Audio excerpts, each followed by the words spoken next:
Hi, I'm Judy Cameron. I'm a stress relief coach, and I think one of the main reasons I got into this business is because I've had several stresses in my life.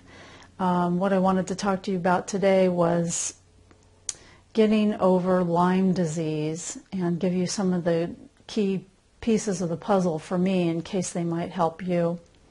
Actually, it was a couple of years ago, a few months after I'd had some amalgam taken out of my teeth, that I started to get really tight, painful tendons, almost like they were turning into wood, but they hurt a lot. Tendons at the top of my arms and the top of my legs and up my spine, all of those places were very, very stiff, became very stiff and very painful. The most challenging was getting out of bed in the morning or out of a car or up out of a chair if I'd been sitting for too long. And I understand you probably know too if you've had it or are questioning whether you have it. Western medicine has a set perspective of what Lyme disease is, but more research is being done that shows it kind of depends on what the bacteria were in the tick that bit you, and some people don't even remember being bitten by a tick, so it's still kind of a mystery. When I went to my traditional Western doctor, the first gal said that I needed to do more yoga. That was helpful. And the next doctor I saw was a rheumatologist, and they called it polymyalgia rheumatica, which is just a Latin name for many muscles in pain and rheumatoid or joint stuff. And it wasn't really joints for me, it was the tendons. And I tried to explain that, but I got prescriptions for prednisone and ibuprofen. Took those, and eventually it didn't really help with the pain. The prednisone made me feel like I was going to cry. Everything was a really huge deal, and so that didn't last long.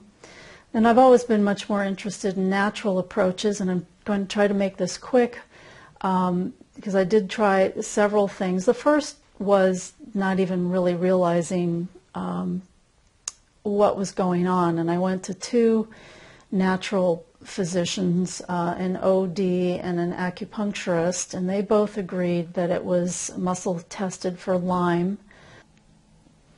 The first thing I was prescribed were Byron White's formulas, and I had a couple of different ones. They last quite a long time, and you take them as little drops in water, but I have an acupuncturist that I would highly recommend you call. Her name is Connie Prodromo, and if you're living in the Bay Area, she can help you. Otherwise, you could find another contact nearby. But these drops really help. That's number one. Number two is a book by a Princeton chemist and engineer who had amalgam problems, and it's called Amalgam Illness. His name is Andrew Hall Cutler. He is not a physician, but he's had experience with the chemistry and the research behind what is going on with the amalgam problem in our dentistry and how it's affecting our health. And one piece of information that might be useful to you is if you have a Lyme bacteria, I understand, and you can confirm it with your medical professional, but basically if there's mercury loose in your system, the Lyme bacteria likes the heavy metals, and it binds it to its cell wall and makes the Lyme bacteria much more impermeable to what you're taking or trying to resolve your illness with. So that's number two, a resource, and all of these will be at the end of this video as a list, and or you can email me and I will just send you the document, the Word document that has all four of these recommendations on it. And thirdly, I've been taking this moringa plant mix in a drink. Supposedly a plant on our planet that has all the nutrients that we need to help our bodies heal with our own immune systems. And I have to say, after 2 months of taking this stuff, I feel almost completely normal, if not better than I ever have. So I don't know which of these pieces might work for you, or if they all have to be taken in tandem. I'm just reporting what's worked for me. And fourthly, I've been practicing Qigong once or twice a day for the last 6 months.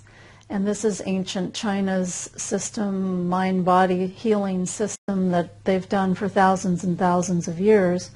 And although I've been a practitioner, I've studied it, I had the concept sort of intellectually. I actually didn't practice it regularly, but when I did start practicing it regularly, I noticed my health improved dramatically. And the bottom line, as I understand it with Qigong, is that they believe that universal love, wisdom, intelligence, whatever you call it, this life force, also has the capability to heal us.